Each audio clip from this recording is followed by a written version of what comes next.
Hello everyone, I'm Anthony Manning and this is the next video in the Twinning Voices series. Today we're going to be talking to Halina Vlasiuk from the National University of Water and Environmental Engineering and Dimitra Boutsiukis from the University of Newcastle.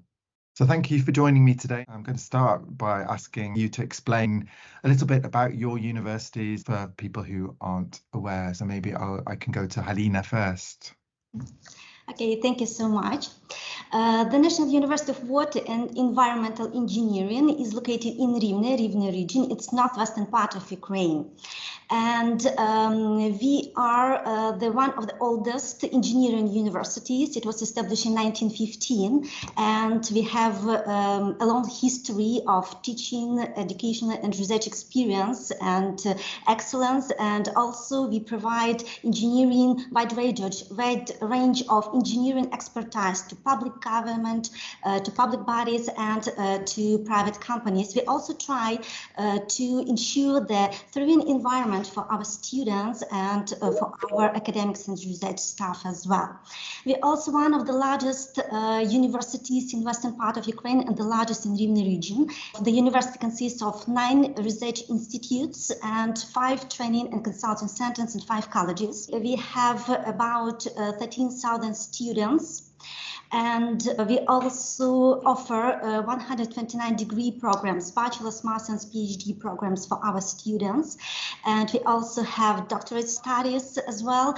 And we also, I must say that I think that our partnership, twinning partnership with Newcastle University was formed due to the complementary areas of academic and research excellence in covering a wide range of engineering specialties and fields. Thank you so much. That's really interesting to learn more. And let's go to Dimitra. Yes, hi. So Newcastle University is a founding member of the Russell Group, and initially founded we were in 1834 as a school of medicine. We've since then developed to become a global top 110 university with research and teaching that is world leading in our 3 faculties. We've got Faculty of Medical Sciences, Faculty of Science, Agriculture and Engineering, and Faculty of Humanities and Social Sciences. We have around 29,000 students from 140 countries worldwide. And we have 3 campuses, one in Newcastle, one in Singapore, and one in Malaysia. Through our research, we want to tackle the global challenges, which is reflected in our key strengths, which is aging and health, cities and place, culture and creative arts, one planet, and data. And as Halina has already elaborated on that, we have a lot of research strengths that align with the National University of Water and Environmental Engineering, which is why it's become such a fruitful cooperation. Thanks for explaining that. I wanted to come next to Halina to ask you how the war has impacted on the operation and continuity of your activity as a university. Yes, as I mentioned, we are located in northwestern part of Ukraine, so we are approximately in a safer region of Ukraine because fortunately we don't have the border with Russia. So, but still the war has greatly and had a great profound impact on the university because we don't have damage of infrastructure, university infrastructure, but the university is not just infrastructure or facilities, it's the people first of all. And the war impacted people in every aspect of their life. So academic, social, and even personal life. We still remember the 24th of February because we remember our feelings of fear, of confusion, of a shock because we didn't expect that in the time we are currently living in, instead of developing its own country and ensuring the prospects for their people, another country will invade other countries. So it was a shock for all of us. We were scared, first of all.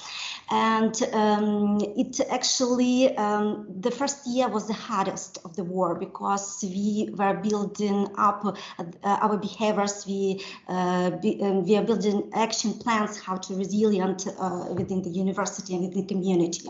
And also the safety and security matters because the priority focus on our activities. activity during this first year.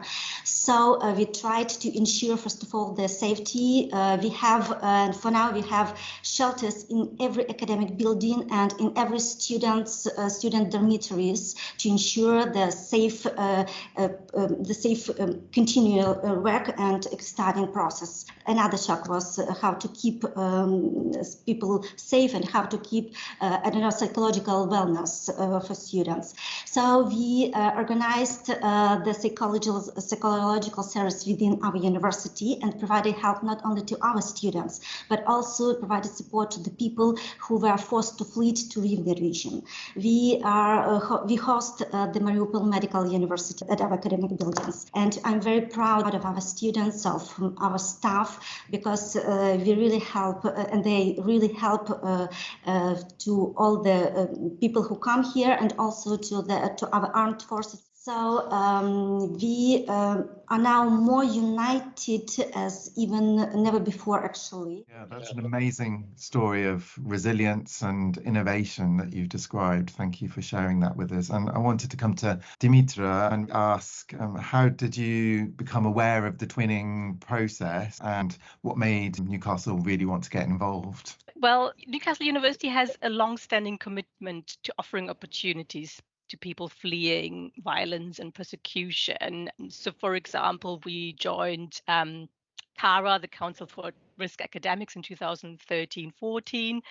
And we've been an active member since, hosting 3 CARA fellows at any one time. Actually, in June 2021, we became a university of sanctuary. We were awarded that status. And when this call came out, when we saw the campaign from UUKI about the twinning campaign, I think it was like just very straightforward for us to say, yes, this is definitely something that fits within our work as a University of Sanctuary, also within our global work, looking at partnerships around the world. So that was a very straightforward decision to us. This is definitely something we want to get involved with, and we reached out to be matched by Cormac. Thank you. Obviously, you've been involved with Cormac Consulting in terms of the connections with the twinning. How did you find that process, and how did Cormac Consulting help in that way? I would say the whole process was very, very straightforward once we were matched and put in touch with each other. First, I think we shared information about each other. Then we set up a number of thematic calls around those research strengths and areas, putting academics together to have conversations. And at the moment, I would say we have 3 distinct strands of activities that are happening. One is our research collaboration. We have been successful with a grant proposal last year. We did secure some funding to establish a research program to enhance academic collaboration for enabling regenerative reconstruction in Ukraine. That was a grant through the UUKI, UK-Ukraine grant scheme that was very successful. As part of that project, we had 29 colleagues from the National University of Water and Environmental Engineering, academics and PhD students come to Newcastle in July last year on a summer school, which I think was again a great driver for further ideas and collaborations. It's actually in-person meeting that took place. That was followed up by another meeting in Poland in November 2023 to work on the same project. As a second strand that I think has also been really successful, we've established an online English language program, and it's a peer assistant language learning program, which means it's delivered by our students. I think at the moment we've had around 145 students on that program already. It did start in 22-23, I believe that was the first time, and it's we have a new group of students participating every semester.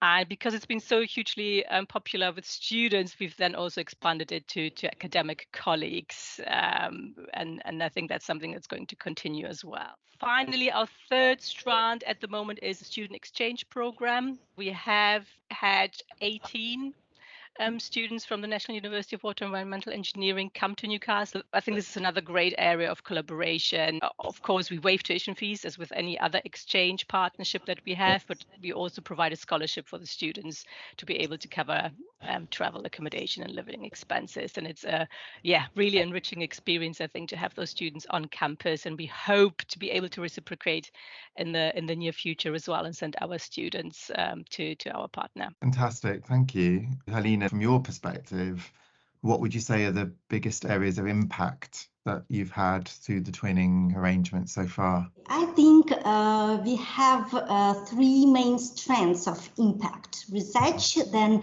student-centered activities, and the social ones. The further research, first of all, because I think we have managed to create different teams, research teams and groups, to facilitate and develop different topics concerning sustainability, environmental issues, water issues, and water management. Also, the student-centered activities, which are, I think, one of the most important, because students are our future, and we are proud of them and we hope for them. We have a very great mobility program, that is exchange students program, that is fully funded for our students. And actually it ensures not only their cross-cultural communication or teaching excellence or educational experience the students can have, but also it ensures the faculty development of our university, because when they come back to our institutes, they share their knowledge. They have a lot of ideas about maybe slightly changing the curriculums or changing the education process as well. And also peer-assisted language courses, which are of great success and great expectations from our students, because the students became more confident in their English language, and also our academic staff to be well prepared for the next projects and for the better communication between our universities. And as far as I know, since September, the fully funded scholarships for our PhD students to help us to avoid brain drain, and also to help our PhD students for their early careers also started in Newcastle universities. These are the main aspects for impact that has been now implemented, and we hope to continue this. Great. Dimitra, we've heard already about a lot of the areas of impact and some amazing stories of resilience and innovation and collaboration on both sides. This is a unique kind of context for collaboration. If you had to pinpoint how you and Newcastle have benefited from working in this context, what would you say? I think what has been really beneficial is that our research collaboration aligns with the research strengths of both universities, which has been great in developing our initiatives. And it sits really well within our Newcastle Centre for Research Excellence in Water and our Hub for Biotechnology in the built environment. But it's also the development of a common research portfolio that can really help us implement the great research and innovation that we're working on and see it work in practice. For example, our project Lab in a Suitcase, which enables water quality testing anywhere in the world, is looking like it will be contributing to the regenerative reconstruction in Ukraine, which is great to see our research being applied in this way. Another really positive impact, I think, of our work and our English language program and the fact that it's delivered by our student is that they have gained a lot from that experience as well. And I think also having the students from the National University of Water and Environmental Engineering here on campus, the exchange students, has really greatly enriched our classrooms. That sounds like a really robust range of benefits that everyone can see are really meaningful. Halina, we've been talking about what you've achieved so far with the collaboration. What do you think the next steps might be? Okay, first of all, I must say that I think that we should continue such kind of work, and this interpersonal support is very important for us, for our university. So not only just kind of financial, material resources, but this communication is of great advantage. We will also would like to continue the SPAL courses, the exchange progress, because they are very important and they are very useful for the university and for the faculty. And also we would like to maybe broaden our cooperation in the term of student networking and engagement of student bodies to cooperate, to make different projects, maybe social ones, which will be very of great useful in the regional communities. And also probably we will study now the possibility to develop the dual John degree programs. So it will be also of great advantage. Great, thank you. Did you have anything to add, Dimitra? With regards to where we want to go with the relationship, I think it will be really important for us to continue to have those academic conversations as well.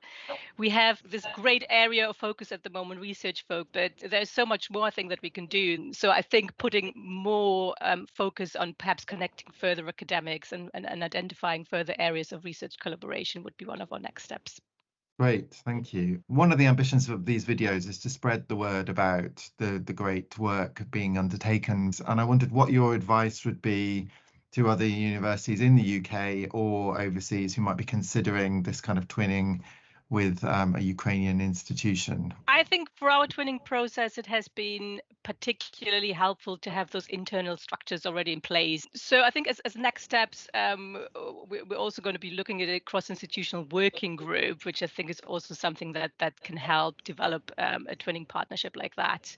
I think it's also important to have an internal plan for the relationship and not just, for example, rely on external funding sources. There should be some internal resource available as well. But saying that, it's not all financial resource to be organized. For example, access to online resources is for free, but I think in that sense, it's important that we're adaptable and that our processes and systems don't get in the way and that we have some flexibility there to engage in this way. Thank you. That's great advice to the people who might be following in your footsteps. And Halina, how would you encourage people to participate in such a scheme? First of all, I must say that participating in this program will benefit to Ukrainian institutions greatly.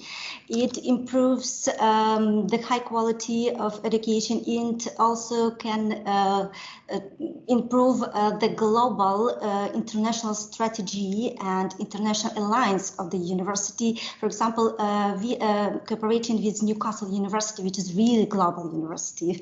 I must confess that. And we have learned much of this, and we are trying now to improve our international strategy as well.